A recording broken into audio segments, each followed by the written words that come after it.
Hi, Bob Rasmussen here with IntelliBED. I'm in our research and development facility today, and we've deconstructed a Pillowtop mattress. Today's subject that we want to talk about is how Pillowtop mattresses perform compared to IntelliBED.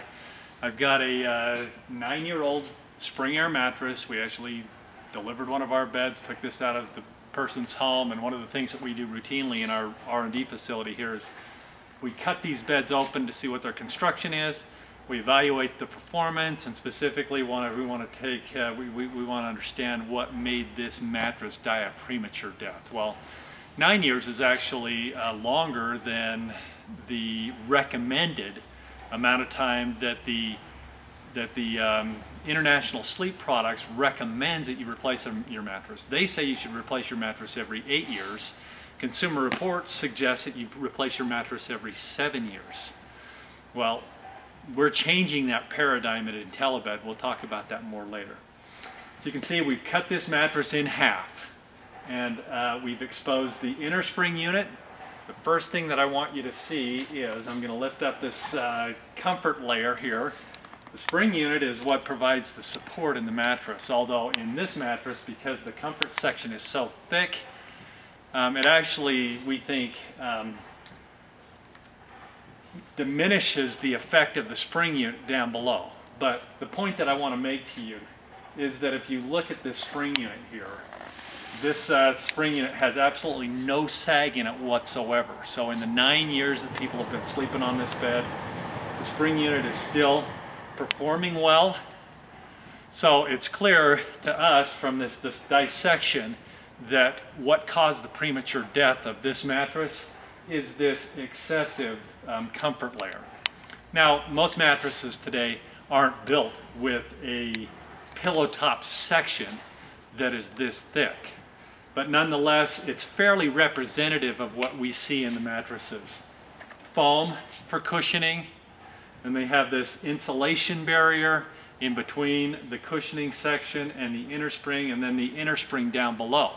So again, the functions of what these sections should provide is the spring unit is here to provide back support. That is what is designed to prevent the hips from sagging too far into the mattress.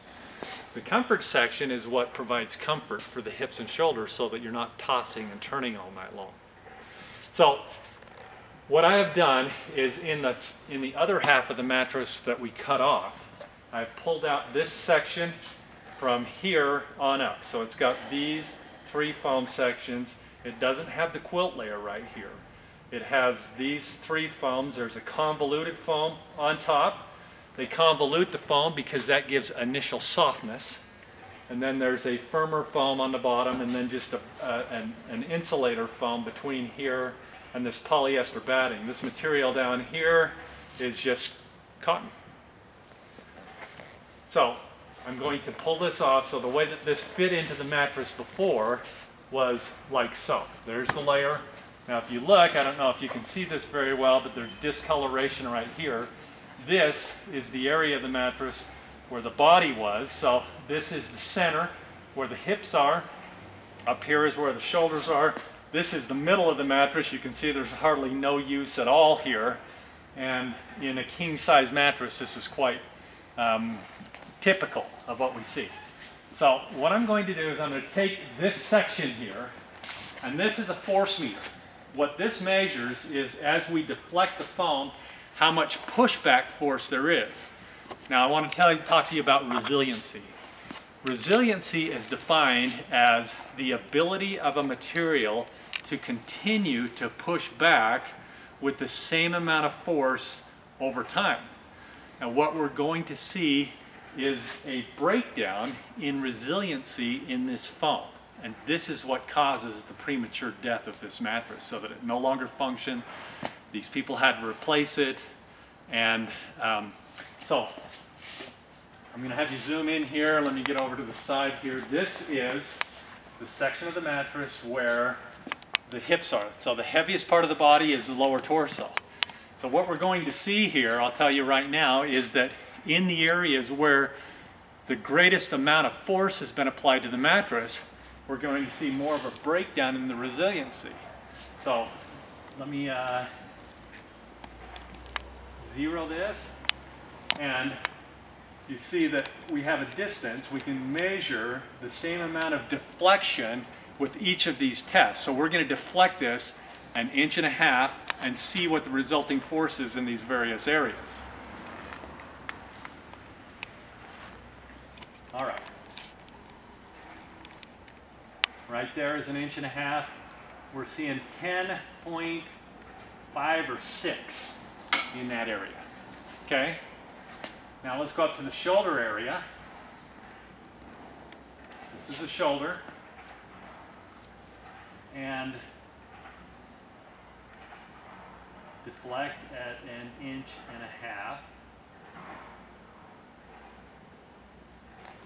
From 10.6 to 13.9, around 14. Up a little further where the mattress was not hardly used at all.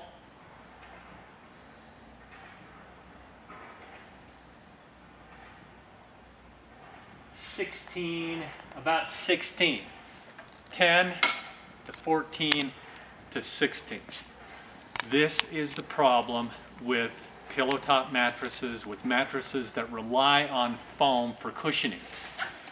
Because the lower torso is the heaviest part of the body, it places greater force on the mattress in that area. So the foam breaks down, it loses its resiliency or its ability to push back. One of the common problems with a mattress like this is that people start reporting that they get back pain. Well, why? It's because of this inconsistent pushback. You have less force pushing back on your hips, which is the heaviest part of the body. That's where you need support. And so because in this instance, you only had 10 pounds pushing back here, you have 14 pounds pushing back here, that inconsistency allows the hips to sag further and further into the mattress. So the characteristic of a mattress like this is that for the first few years, it feels fine because the resiliency hasn't broken down in the area where you need the support. But then as you continue to use the mattress, it loses its resiliency, its ability to push back. The mattress allows the hips to sag further and further into the mattress. Now it's also very common in a mattress like this. We can't see it because of the way that we've cut this mattress open, but it's also typical that we're going to see a body impression in the top of the mattress. So not only are the materials in the mattress unable to push back with the same force, but you've got a predisposition to sleep in a hammock shape in the top of that mattress. That is why any mattress, any inner spring mattress like this, and we're not just talking about pillow top mattresses, we're talking about any mattress that has any amount of foam in the top of the mattress, over time is going to lose its ability to support you properly.